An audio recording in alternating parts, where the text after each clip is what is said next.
इसका मतलब यह है कि गहरी साजिश है कि 10-15% इलेक्शन में एक वोट से हार जीत होती की नहीं होती है। तो जब 15% का मतलब हुआ कि आपके बूथ में अगर 1200 है तो बांटने में 180 लोगों का नाम नहीं होगा।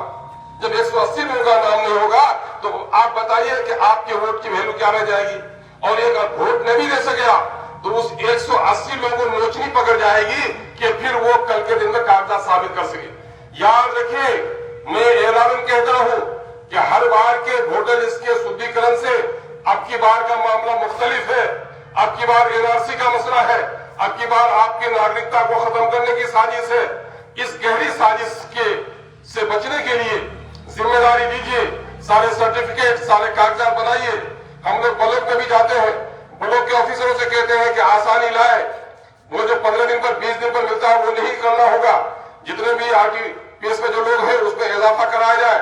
ये काम हम लोग अपने तौर पर करा रहे हैं, लेकिन मैं गवाह भी रखता हूं और अपनी जिम्मेदारी अदा करने के लिए भी। ये कोई सियासी मसला नहीं है, मैं वोट के लिए नहीं आया हूं। कोताह नजरी अगर होगी तो किसी को ये समझे कि वो वोट की सियासत है, ये मेरा फरीजा है कि मैं आपको वाकिफ कराना चाहता हूं। यही चंद बातें हैं, अगर आपने होश के नाखून नहीं लिए तो आपको आने वाले दिनों में बड़ी परेशानी होने वाली है। ये चंद गुजारिशात थे जो मैं आपसे करने के लिए आया हूं। और इस वक्त जो इलेक्शन कमीशन का तगलकी फरमान है 25 दिन में, क्या इस 25 दिन में काम हो सकेगा? क्या आपके मजदूर बेटे वापस आ सकेंगे? क्या जो आपकी बात वहां मजदूरी छोड़ के आ जाएंगे फिर दोबारा जाकर इलेक्शन में आ सकेंगे? तो कहीं न कहीं आपको निशाना। और अभी इत्तेफाक से बारिश नहीं हुई है। हफ्ता 10 दिन में जब बारिश हो जाएगी लोग खेतों में काम करेगा कि अपना इलेक्शन का वोटर कार्ड बनाता रहेगा। ये बड़ी मुसीबत की घड़ी आई है।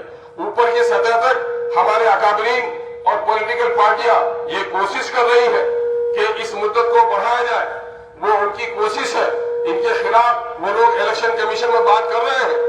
लेकिन आपकी और हमारी जिम्मेदारी है कि हम अपने कागजात को दुरुस्त करें और जो जायज तरीका हो उसको अपनाएं। कोई मुश्किल अगर आ जाए तो पंचायत में हमारे पंचायत नुमाइंदगान है, हम अपने पंचायत के जितने भी हमारे अध्यक्ष वगैरह हैं उनकी हम ट्रेनिंग कर रहे हैं। पंचायत में हमारे लोगों से मिलिए, अगर वहां से हल न हो सके हमें बताइए। हम प्रखंड में भी यहाँ एक हेल्प डेस्क खोल रहे हैं ताकि 2-3 लड़के हमारे बैठे हुए रहेंगे।